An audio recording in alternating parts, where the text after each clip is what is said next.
So this particular video is going to be about Google Classroom. So Google Classroom is a standard in the G Suite for education, but anybody can use it. So you can use it with a group of people if you want to, connect your family, if you want to do a team thing at work or with a group of people in an organization, or if you do actually have a classroom. So you can use this. Some of you are aware of Google Classroom, so this is going to get the basics. And then if you have other additional questions, feel free to ask, how can I do X, Y, and Z? And I'll be happy to show you a little bit more involved in that. So to get to Google Classroom, you have a couple different ways to go.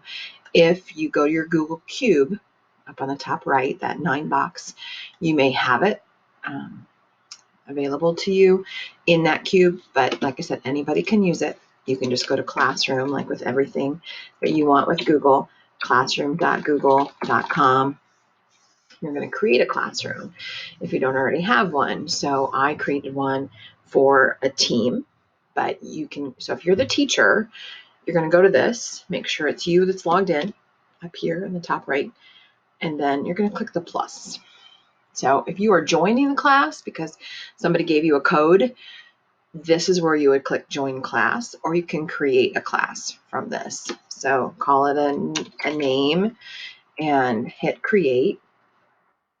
What it's going to do is set up just the basics, but it can be private. So you can keep it to only the kids or people that you want to give that class code to.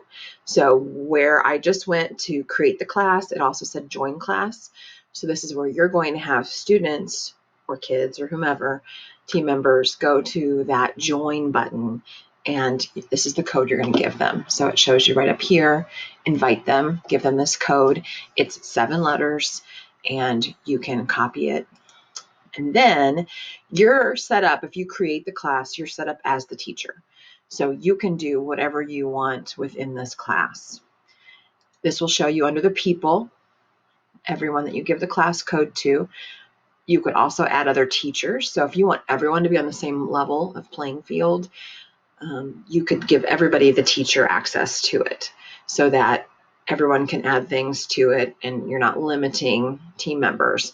But if you're doing a classroom, you want to just do students. If you know their email addresses, you could click here and type in their email addresses, or you could just send all of them with the code and then they would go through the process of joining the class.